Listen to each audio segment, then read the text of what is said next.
Hello everyone, welcome to our channel Pharmacy Vidya by Chavan Academy Pharmacy Classes Nashik.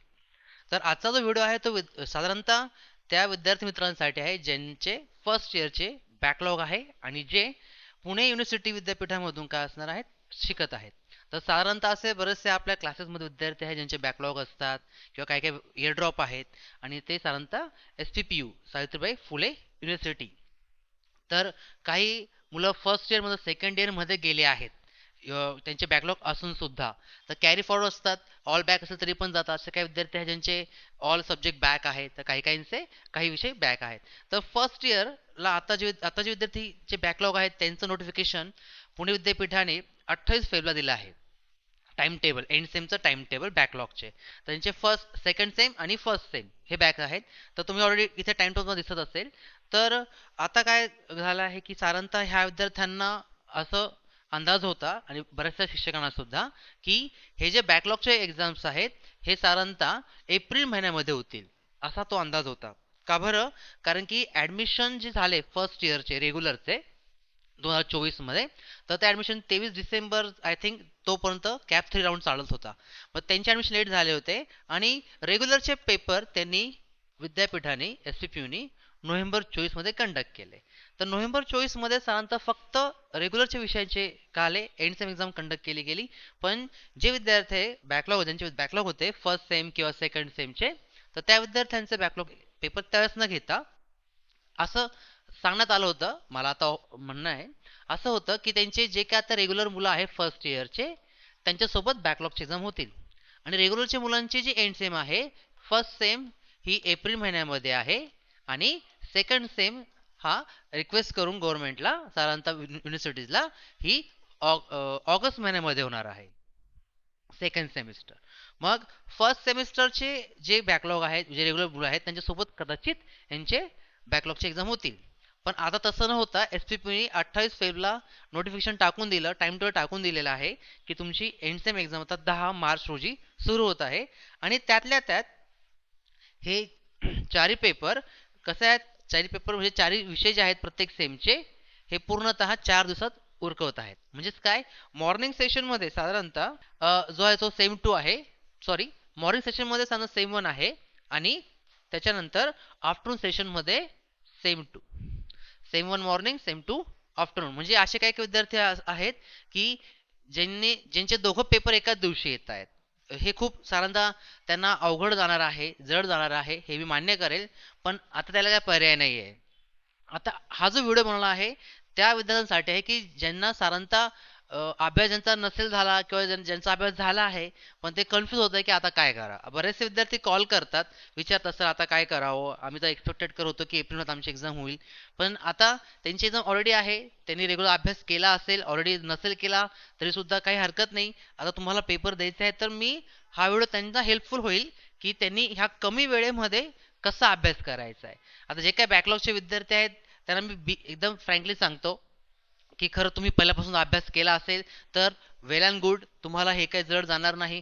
पण असे काही विद्यार्थी आहेत की ज्यांचे ऑल बॅक आहेत अक्षरशः कदाचित त्यांचा एखाद दोन विषय सुटले असेल सेम वनचा एक विषय सेम टूचा डिपेंड आहे. तर मी तुम्हाला ह्या व्हिडिओमधून एक हिंट देतो की तुम्ही ह्या कमिंग जे काही पेपर्स आहेत त्यात तुम्ही पासिंग कसं होऊ शकाल. कारण पासिंग हाच एक टार्गेट असतो जे काही बॅकलॉग विद्यार्थी आहेत त्यांच्यामध्ये.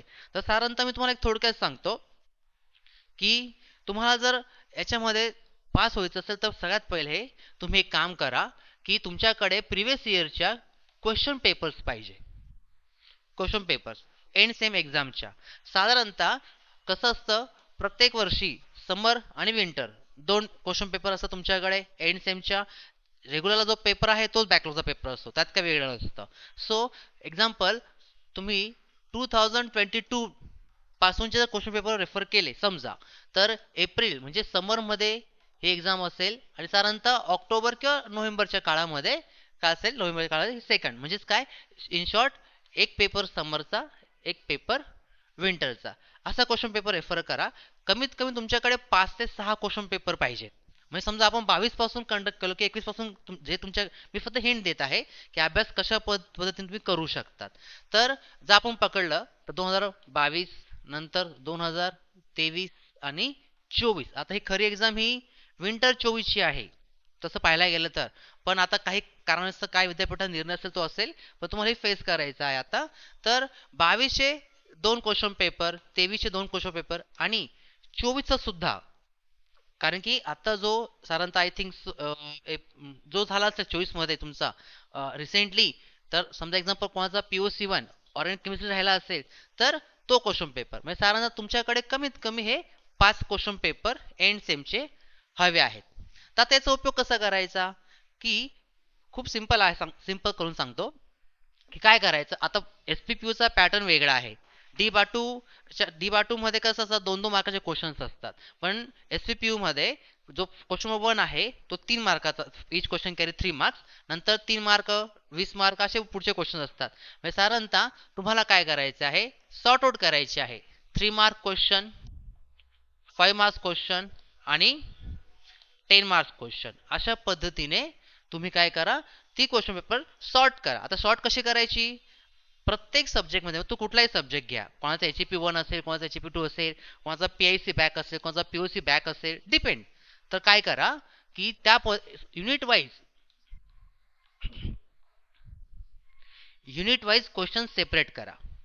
ऐका माझं, मी काय सांगत आहे, युनिट वाईज सेपरेट करा. म्हणजेच काय की एक समजा तुम्ही घेतली 2022 समरचा पेपर घेतला, ठीक आहे. प्रत्येक सब्जेक्ट मध्ये 5 युनिट आहे, ठीक आहे. आता तुम्हाला तेवढा वेळ नाही आहे की तुम्ही प्रत्येक युनिटचा अभ्यास करत बसाल, ठीक आहे. तर ह्यामध्ये ट्रिक काय आहे, तुम्ही काय करा की त्या क्वेश्चन पेपर मध्ये युनिट 1 मधले किती किती क्वेश्चन्स आले आहे आणि ते किती किती मार्काला आहे, असं कुठल्याही पद्धतीचं वेटेज नसतं. पण जर तुम्ही, काही काही विद्यार्थी म्हणतात की सर ह्या चॅप्टर वेटेज नाही आहे, त्या चॅप्टर वेटेज किती आहे, ते अप टू 12 स्टँडर्ड पर्यंत असतं. After 12 you are now in degree, तर तुम्ही सेल्फ स्टडी करून इम्प्रूव्ह झालं पाहिजे, हा त्यामागे काय आहे लॉजिक आहे. बट जर तुम्ही असं सॉर्ट कराल, काय काय असेल की 3 मार्क युनिट 1 मध्ये काय काय, समजा POC 1, आता मी केमिस्ट्रीमध्ये हेल्प करू शकतो. I am M.Pharm chemistry, my course subject is chemistry. So I am teaching POC 1 2 3, medchem 1 2 3, PIC also, ANA also, political analysis. आणि दुसरे काही सब्जेक्ट आहेत त्यांना हे होऊ शकते, कोलॉजी आहे, HEP आहे, आपण हे देऊ शकतो. पण ह्यात काय आहे की तुम्ही जर मार्कनुसार सेपरेट कराल, तर साधारणतः तुम्हाला एक आयडिया येते की पर्टिक्युलर चॅप्टर युनिट मधनं main main core core questions काय येतात, विचारले जातात, किंवा कुठल्या टॉपिकवर हे क्वेश्चन सहसा येतात. मग कदाचित असे असेल की तो क्वेश्चन कंबाईन मध्ये 10 मार्काला विचारला गेला असेल 22 मध्ये, पण 24 मध्ये तोच क्वेश्चन कदाचित 3 मार्काला पण आला असेल किंवा 5 मार्काला पण आला असेल. मार्क्सचं वेटेज नुसार नाही सांगत आहे, फक्त मी तुम्हाला हे सांगत आहे की तुम्ही पहिले क्वेश्चन सॉर्ट आउट करा. जास्त ह्या गोष्टीला 1 ते 2 तास लागतील तुमचे. हे का करायचं ते शेवटी सांगतो. काय करायचं एक्झॅक्टली ह्या केसमध्ये, की युनिट नंबर 1, युनिट नंबर 2, 3, 4 असे जे काही 5 युनिट आहे, प्रत्येक सब्जेक्टमध्ये 5 युनिट असतात. तर तुम्ही ते क्वेश्चन पेपर समजा तुमच्याकडे 5 क्वेश्चन पेपर आहेत किंवा 6 क्वेश्चन पेपर असतील, तर तुम्ही 6 क्वेश्चन पेपरचे क्वेश्चन केले, मग त्यानंतर काय करा, तो जो सब्जेक्ट आहे त्या सब्जेक्टचा अभ्यास सुरू करा. आता टार्गेट कमीत कमी असं ठेवा की 5 युनिट पैकी कमीत कमी 4 युनिट तुमचे झाले पाहिजे. आता सगळे युनिट इनिशियली न घेता काय करायचंय, तुम्ही जे क्वेश्चन सॉर्ट आउट केले आहे 3 मार्काचे, 5 मार्काचे किंवा 10 मार्काचे, ओके, तर तुम्ही फर्स्ट युनिट स्टडी करायला घ्या. मग त्या युनिट मध्ये काय काय क्वेश्चन विचारले आहेत, किती मार्क विचारले, हा फोकस नाही आहे, काय काय क्वेश्चन आले आहेत हा मेन फोकस आहे. मग त्यामुळे काय होईल, तुम्ही जे काही इम्पॉर्टंट क्वेश्चन विचारले जातात, ओके, ही शक्यता आहे, ही चान्स आहे की ते क्वेश्चन कदाचित रिपीट होऊ शकतील किंवा क्वेश्चनचा पॅटर्न बदलेल, पण टॉपिक तोच आहे. फॉर एक्झाम्पल POC 1 मध्ये फिडरकाफ अल्कायलेशन असायलेशन ह्या 2 रिएक्शन महत्वाच्या असतात, ठीक आहे. POC 1 म्हणा, POC 1 मध्ये sp3 हायब्रिडेशन आहे, sp2 हायब्रिडेशन आहे, प्लस तुमचे रिलेटेड जे काही ऑर्गॅनिक केमिस्ट्री फर्स्ट युनिट असतो, कुठला युनिट आपण पकडूया, जो काही क्लासिफिकेशन आहे, depend on the elements also, depend on the chain also, असे काही क्वेश्चन ते 10 मार्क किंवा छोटे छोटे क्वेश्चन असतात. किंवा तुमचे जे काही अल्कोहोल आहे, कार्बोनिक ऍसिड चॅप्टर आहे, त्याचे क्वाड्रेटिक टेस्ट विचारतात आणि स्ट्रक्चर विचार 2-2 मार्काला क्वेश्चन असतात. नंतर असे बरेचसे आहेत म्हणजे काय म्हणायचं आहे की तुम्हाला एक आयडिया येऊ लागेल की सेट झेप रूल आहे, मार्कनेस रूल्स आहे पीओसी मध्ये, की आयडिया येते की ह्या पर्टिक्युलर युनिट मध्ये कुठल्या कुठल्या टॉपिकला जास्त इम्पॉर्टन्स दिला गेलेला आहे आतापर्यंत. हा चान्सेस आहे की हे विचार जाऊ शकतात का, ज्यांनी विचार जाऊ शकणार नाही, परंतु तुमचं प्रिपरेशन झालं पाहिजे या कमीत कमी दिवसामध्ये. फॉर एक्झाम्पल तुमचा फर्स्ट युनिट आता फक्त क्वेश्चन पेपर वाईज जा, त्यामुळे काय होईल तुम्हाला एक आयडिया येऊन लागते की मला टॉपिक कसा कव्हर करायचा आहे. एक्झाम्पल, तुम्ही समजा पीओसी वन हा पेपर स्टडीला घेतला, तर एका दिवसामध्ये त्या क्वेश्चन पेपर जे काही तुम्ही रेफर केले आहेत त्या क्वेश्चन पेपरमधनं जे काही क्वेश्चन सॉर्ट केला युनिट नंबर 1 2 3 4 मध्ये, ऍटलिस्ट 4 युनिटचं टार्गेट ठेवा एका दिवसामध्ये, होल डे. ओके, हे मी फक्त तुम्हाला एक हिंट देतोय.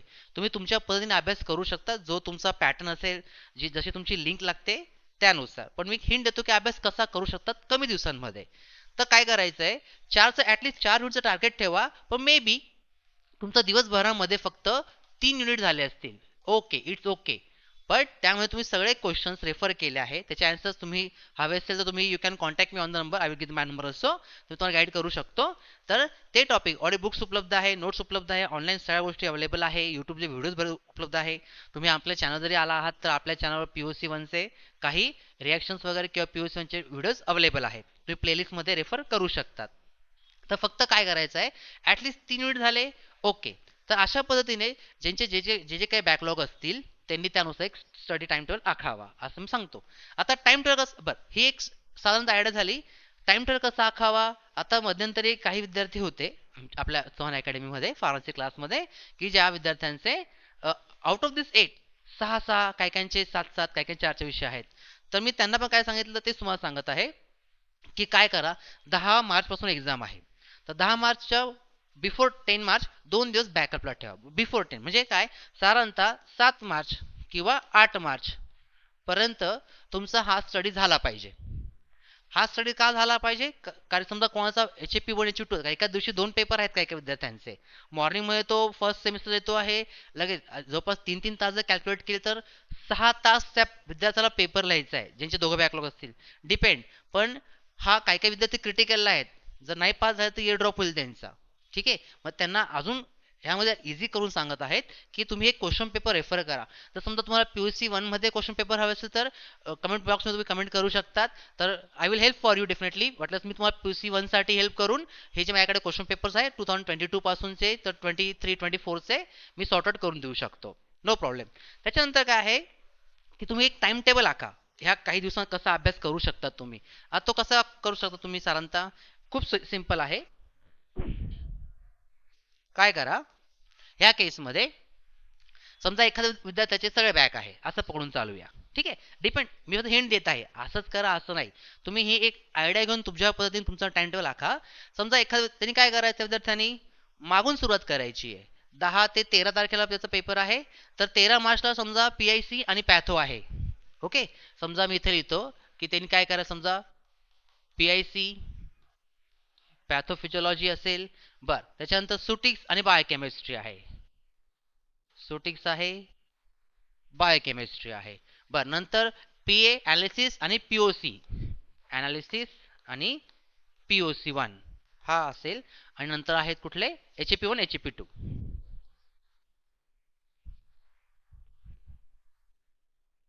साधारणतः हे 8 विषय आहे, 1 2 3 4.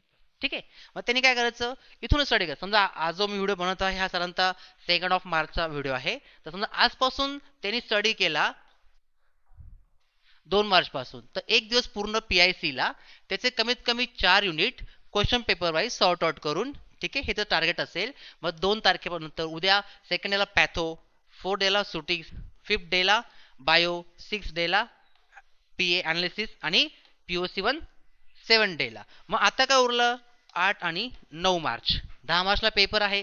तर त्या विद्यार्थ्यांनी काय करायचं आहे, 7 तारखेपर्यंत प्रत्येक सब्जेक्टचे कमीत कमी काय करूया, 4 युनिटचं टार्गेट ठेवून, समजा त्यांनी 4 युनिट कव्हर केले, समजा 4 पैकी नाही होणार सगळे काही काही विद्यार्थ्यांकडनं, मान्य आहे, पण 3 युनिट पर्यंत तरी त्यांनी कव्हर केलं पाहिजे out of 5 unit, question paper wise sort करून, क्वेश्चन सॉर्ट करून. ठीक आहे, त्यामुळे काय होईल, ऍटलिस्ट आउट ऑफ 5 जर 3 युनिट प्रिपेअर असेल तर ज्या वेळेस पेपर असणार आहे त्यावेळेस फक्त 2 युनिटचा अभ्यास करायचा आहे. Yes sir no. त्यामुळे त्याचा फायदा काय होईल, तुमचा कॉन्फिडन्स गेन होईल की माझा काही का ना स्टडी झाला आहे. आणि काही काही मुलं कन्फ्यूज होतात, ठीक आहे मान्य आहे. काही काही विषय आहेत ते कन्फ्युजिंग होतात. रेग्युलरचा पण पेपर असतात, रेग्युलरचा अभ्यास करायचा आहे, बॅकचा अभ्यास करायचा आहे, काही काहींना खरंच जड जातं. सगळे everybody is not topper, I can understand. But if you want to target the 40 marks only out of 75, तुम्हाला फक्त 40 मार्क्स. आता इंटरनल काय तुमचं ॲव्हरेज असेल ते मला काय माहिती नाही, तुम्हाला माहिती आहे. मग प्रत्येकाचा इंटरनल कमीत कमी 10 तर असेल. आउट ऑफ 25 10 मध्ये तर फेलच पकडूया, पण 13 तरी असतो. पण ठीक आहे, मी पकडून पकडून चालतो की ॲटलीस्ट 10 तरी असेल. जितका तुमचं इंटर ॲव्हरेज असेल 50 मध्ये तेवढं मॅनेज करा. म्हणून मी 40 टार्गेट ठेवते. मी ते का ते नंतर सांगतो शेवटी. ह्या केसमध्ये काय होईल साधारणतः, जर अशा पद्धतीने अभ्यास केला पूर्ण दिवसभर, तर काय होईल, हे जे काही विषय आहेत ह्या विषयाचा अभ्यास मॅक्झिमम 3 होऊन जातात 7 मार्च पर्यंत. आणि 8-9ला तो HAP1 असेल, HAP2 असेल, त्याचा त्यांनी अभ्यास करावा. त्यामुळे काय होईल, याला पर्टिक्युलर अभ्यासाला वेळ पण भेटेल. आणि यांचे जरी 3 कव्हर केले गेले तरी सुद्धा ह्या गोष्टीला वेळ जास्त देता येईल. ठीक आहे. ह्या का होतं, विद्यार्थी काय करतात, जे मी ऑब्झर्व केलं ते सांगत आहे. 2 टॉपिक ह्या HAP1चे घ्या, HAP2चे घ्या, 2 टॉपिक सेकंड इयर बायोकेमिस्ट्री घ्या, ही लिंक लागत नाहीये. एक एक टॉपिक तुम्ही डे वाईज करत गेला तर लिंक नाही लागणार. आणि आता क्रुशियल पिरियड आहे, टफ आहे, तर त्या केसमध्ये तुम्ही असं करा, मी हिंट देत आहे की तुम्ही एक विषय एका दिवसाला द्या, 4चं युनिटचं टार्गेट ठेवा आणि ॲटलिस्ट 3 युनिट कव्हर करा. आणि बिफोर 1 डे तुम्हाला तर माहितीच आहे, समजा आता समजा एखाद्या विद्यार्थ्याचा पेपर 10 तारखेला झाला आहे, 11ला आहे, एक दिवस शिल्लक आहे, हाफ डे शिल्लक आहे त्याकडे, तर तो उरले 2 युनिट काय 3 युनिटचं रिव्हिजन करेल आणि प्लस 2 युनिट बिफोर स्टडी करू शकतो एक्झाम. तर अशा पद्धतीने तुम्ही करू शकत आहात. तर बघा, तुम्हाला काही हेल्प लागली तर मी माझा कॉन्टॅक्ट नंबर इथे ॲड करत आहे चव्हाण अकॅडमीचा. You can contact me for regarding any help regarding your study. माझा नंबर आहे 9766691829, Chavan academy. You can contact me for regarding help in any subject. आता हे जे माझं पर्सनल गायडन्स केलं आहे, तुम्ही हे अप्लाय करू शकता कुठल्या विषयामध्ये. बट रिगार्डिंग केमिस्ट्री असेल, I am going to definitely help you in chemistry. आणि एक गोष्ट राहून गेली, 40 मार्क्सचं टार्गेट ठेवा. 40 मार्क्स. आता 40 मार्क्स का बरं, कारण तुमचा जो क्वेश्चन पेपर आहे तो 75, खरं विथ ऑप्शन हा मोर दॅन 75 असतो if you going to calculate the definitely according to marks. पण मी त्या आता जात नाही. जर तुम्ही ह्या 75 पैकी तुमचा कमीत कमी अटेम्प्ट झाला पाहिजे, काय 65 to 70 मार्क्सचा अटेम्प्ट झाला पाहिजे. ठीक आहे, हे एक्सपेक्टेड आहे. तुमचा अटेम्प्ट जितका जास्त क्वेश्चन अटेम्प्ट असेल तितके पासिंग चान्सेस जास्त आहेत. काही काही विद्यार्थी हार्डली 4-4 5-5 मार्कांनी फेल होतात, कारण की त्यांचा अटेम्प्ट कमी असतो. जेव्हा फोटोकॉपी येते तेव्हाच बघतो तेव्हाच कळतं की नाही अटेम्प्टच केला नाहीये. जर क्वेश्चन तुम्ही सोडून दिला असेल, ठीक आहे, तर त्याला झिरोच पकडतील. पण तुम्ही अटेम्प्ट केलं असेल किंवा त्याच्याशी रिलेटेड काहीतरी माहिती लिहिली असेल, तुम्हाला पूर्ण तो क्वेश्चन आन्सर नसलं लिहिलं आलं, ठीक आहे. एक्झाम्पल समजा तुम्हाला अल्डिहाइड बद्दल माहिती आहे, आता तुम्ही PUC मध्ये जे काही क्लास टेस्ट मध्ये परफॉर्म केला असेल, क्लास मीन्स जे काही लॅबमध्ये परफॉर्म केले त्याच टेस्ट असतात. तर ॲटलिस्ट त्यात लिहून तर या, काही काही ना काहीतरी माहिती तर द्या. म्हणजे काही पण माहिती द्यायची नाहीये, related to that particular question ते लिहिलं पाहिजे. आता ह्या केसमध्ये काय 40 मार्क्स मी का सांगत आहे की तुमचे इंटरनल मार्क्स आउट ऑफ 25 जे असतील ते, आणि हे जे एक्सटर्नल आहे ते मिळून तुम्हाला 50 मार्क पाडायचे. You should have 50 marks. पण जर तुम्ही ह्या एक्सटर्नल पेपरमध्ये ह्या आउट ऑफ 75 जर तुम्हाला 40 पडले, तर तुमचा इंटर मार्क्स ॲटलिस्ट 10 तरी असेल ना. मी तर खूप कमी पकडतोय. मॅक्सिमम विद्यार्थी काय असतील ज्यांचे 13 मिनिमम 13-14 असतील, मे बी मोर दॅन 50 असतील, very nice.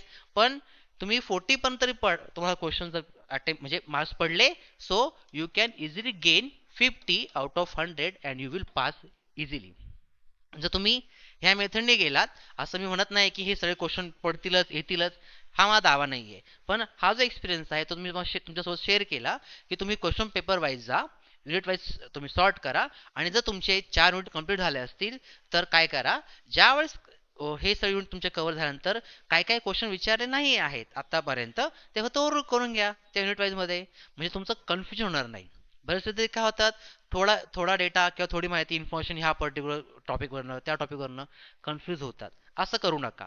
So you should go with, I think so, if you go with this particular strategy you will definitely going to pass in your exam. आणि passing हे सोपं आहे, 40 marks पाहणं सोपं आहे, ठीक आहे. स्कोरिंग अवघड आहे, पण तो पार्ट आता मी सांगत नाही, ते नेक्स्ट व्हिडिओ मी तुम्हाला समजून सांगेल. आणि तुम्हाला समजा केमिस्ट्रीमध्ये काही हेल्प हवी असेल तर definitely you should contact our Chavan academy pharmacy class Nashik any time regarding. You can message me also. But तुम्हाला स्टडीला पर्याय नाही आहे, दिवस खूप कमी आहेत. ॲज सुन एज तुम्हाला जितकं करता येईल तेवढा अभ्यास करा. आणि लवकरच मी व्हिडिओ काही एक्स्ट्रा ॲड करेल आपल्या चॅनलवर, ज्यामुळे POC 1 मध्ये तुम्हाला हेल्प होऊ शकेल, किंवा PIC मध्ये काही नोट्स माझ्याकडे अवेलेबल आहेत. जर हवे असतील you contact me, I will provide it to you, don't worry. जर काही याच्यावर शंका असल्यास तर कमेंट बॉक्समध्ये, किंवा तुमच्या काही शंका असल्यास कमेंट बॉक्समध्ये तुम्ही कमेंट करू शकतात. So in this way start your study as soon as possible. Okay. कारण की काही काही विद्यार्थी एकदम क्रिटिकलला आहेत, इयर ड्रॉपच्या मार्गावर आहेत. सो डेफिनेटली जर त्यांनी अशा पद्धतीने हेल्प जर स्टडी केला तर त्यांना डेफिनेटली एक्झाममध्ये हेल्प होईल, असा माझा अनुभव आहे. पण तरी सुद्धा तुम्ही स्टडीसाठी डेडिकेशन द्या. शेवटी हा पेपर तुमचा आहे, लिखाणकाम तुम्हाला करायचं आहे. काही काही सकाळ संध्याकाळ बसतील, 2-2 पेपर देतील, 6-6 तास लिहायचं आहे. So definitely you should give dedication. कारण की कसं आहे की बरेच विद्यार्थी असतात की जे फर्स्ट स्टेजनुसार डिप्रेस होतात. Don't worry, it's a part of particular your academic होणार आहेत. ठीक आहे. पण तरी सुद्धा ह्यावेळी तुम्ही जर स्टडी कराल तर तुमचे पासिंगचे चान्सेस नक्कीच वाढतील. Okay. Till if you have any further doubt और क्वेश्चन यू कॅन कमेंट और you can contact me on this number. So wish you all the best for your upcoming exam. आणि हा जर व्हिडिओ तुम्हाला आवडला असेल तर डेफिनेटली तुम्ही तुमच्या विद्यार्थी मित्रांना जे सेम फेजमध्ये जात आहेत त्यांनी सुद्धा शेअर करा. Okay, thank you very much.